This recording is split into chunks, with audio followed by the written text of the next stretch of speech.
নমস্কার বন্ধুরা, আমাদের এই ছোট্ট পরিবারে আপনাদের সকলকে স্বাগত। আশা করি আপনারা সবাই ভালো আছেন। আজকে একটি নতুন রেসিপি নিয়ে আপনাদের সামনে হাজির হয়ে গেলাম। আজকের রেসিপিটি হলো সবুজ মুগের সবজি। এটা খুবই হেলদি আর খুবই সহজ পদ্ধতিতে আমি এই রেসিপিটি বানিয়েছি। চলুন দেখে নেওয়া যাক। আমি এটা প্রেসার কুকারে বানিয়েছি। তাই প্রেসার কুকারটা একটু গরম হয়ে যাওয়ার পরে আমি অল্প করে তেল দিয়ে দিলাম। আমি এখানে সাদা তেল ব্যবহার করেছি, আপনারা চাইলে সর্ষের তেল ব্যবহার করতে পারেন। তেলটা গরম হয়ে যাওয়ার পরে আমি এখানে জিরে ফোড়ন দিয়ে দিলাম আর দিলাম লাল শুকনো লঙ্কা। এগুলো একটু ভাজা ভাজা করে নেব। শুকনো লঙ্কা আর জিরে আমার ভাজা হয়ে গেছে। এবারে আমি দিয়ে দেব এই ছোট চামচের 1 চামচ হিং একটু ভাজা ভাজা করে নেওয়ার পরে আমি অন্যান্য উপকরণগুলো দিয়ে দেব। সবার প্রথমেই দেব আমি এখানে রসুন। আমি এইভাবে কুচিয়ে রেখেছি রসুনটা।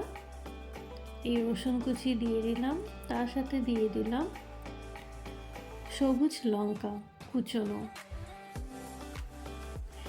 এগুলো একটু আমি ভেজে নেব, খুব লাল করে ভাজবো না। আমার ভাজা হয়ে গেছে। এবারে আমি দিয়ে দিচ্ছি কুচনো পেঁয়াজ। আমি এখানে একটা বড় পেঁয়াজ ব্যবহার করেছি। এবারে আমি ভালো করে নেড়ে ছেড়ে নিচ্ছি, একটু ভেজে নেব আমি পেঁয়াজটা। খুব লাল লাল করে আমি ভাজবো না। এখানে আমার পেঁয়াজটা ভাজা হয়ে গেছে। এবারে আমি একটু আদা আর রসুনের পেস্ট দিয়ে দিলাম। 1 চামচের মতো আমি আদা রসুনের পেস্ট এখানে ব্যবহার করেছি। ভালো করে নেড়ে চেড়ে নিলাম পেঁয়াজের সাথে। এবারে উষ্ণ গরম জল অল্প দিয়ে দিলাম। এবারে আমি এক এক করে মশলা দিয়ে দেব। আমি এখানে হলুদ গুঁড়ো দিলাম, ধনে গুঁড়ো একটু বেশি পরিমাণে দিলাম ধনে গুঁড়োটা। এবারে দেব জিরে গুঁড়ো। জিরে গুঁড়োর পরিমাণ অল্প থাকবে।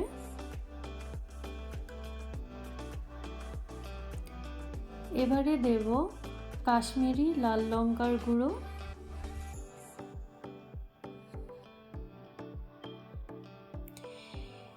এবার সব মশলা দিয়ে আমি ভালো করে নেড়ে ছেড়ে নেব।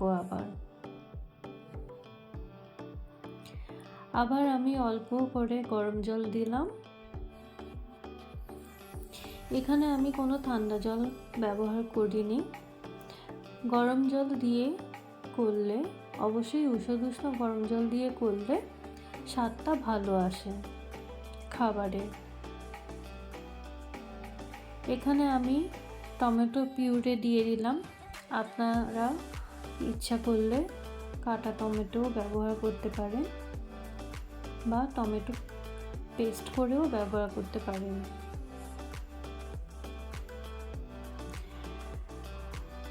মশলাটা খুব ভালো করে ভাজা ভাজা হয়ে গেছে, তেলও বেরিয়ে গেছে মশলা থেকে। আবার একটু গরম জল দিয়ে দিলাম।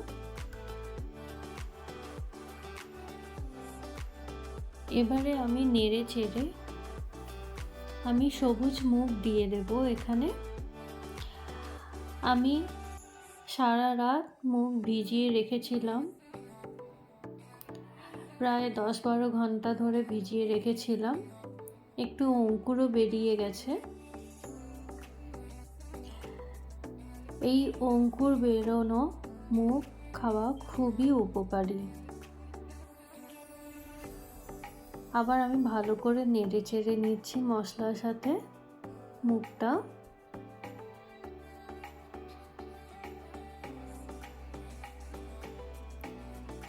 একটু গরম জল দিয়ে দিলাম, ভালো করে যাতে মিশে যায় মুগের সাথে।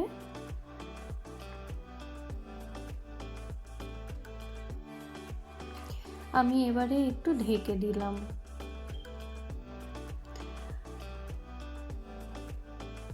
সিটিটা দেব না, আমি সিটি খোলা অবস্থাতেই ঢেকে দিয়েছি। প্রায় 5 মিনিট পরে আমি ঢাকনাটা খুললাম।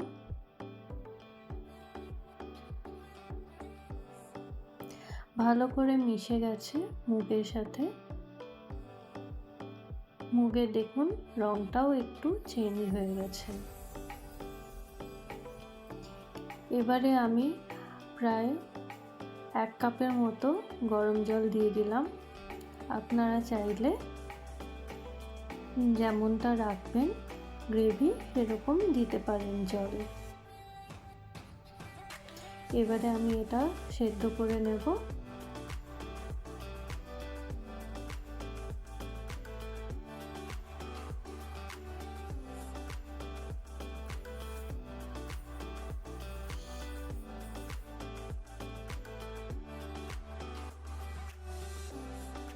এবারে আমি নুন দিয়ে দিলাম স্বাদ অনুযায়ী। নুনের সাথে ভালো করে নেড়ে চেড়ে নিয়ে আমি এবারে হতে দেব। আমি ঢাকনাটা দিয়ে দেব। এবারে আমি 3টে সিটি দিয়ে দেব। আমার 3টে সিটি পড়ে গেছে।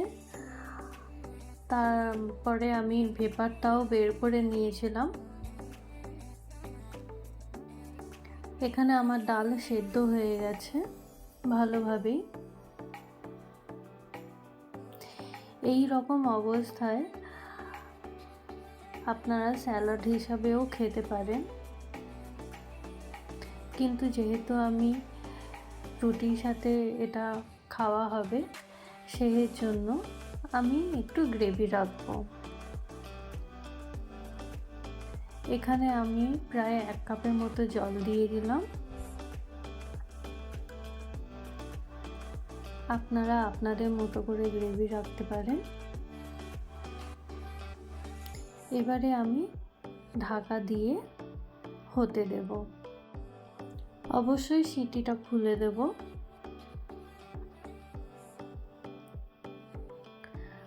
প্রায় 10 মিনিট পরে আমি ঢাকনাটা খুললাম।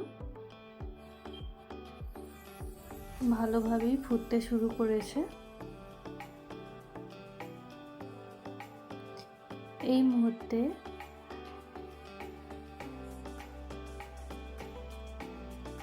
আমি গরম মশলা দিয়ে দিলাম।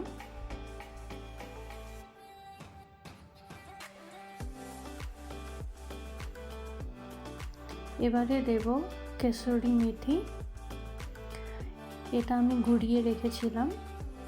গুঁড়োনো কেশরি মেথিটা আমি দিয়ে দিলাম। এটা দিলে একটা আলাদা স্বাদ চলে আসে।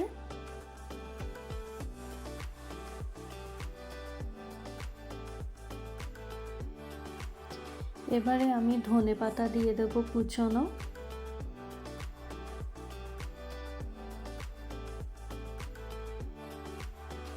ধনেপাতা দিয়ে ভালো করে নেড়ে চেড়ে নেব। এরপরে দেব আমি লেবুর রস। খুব সুন্দর স্বাদ আসে এই তরকারিতে লেবুর রসটা দিলে। এবারে আমি একটু চেখে নেব সব ঠিকঠাক হয়েছে কিনা।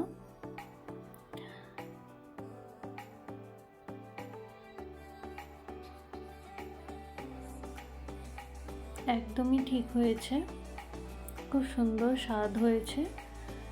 আপনারা অবশ্যই জানাবেন কমেন্ট করে কেমন লাগলো এই রেসিপিটি। লাইক, শেয়ার, সাবস্ক্রাইব করতে একদম ভুলবেন না।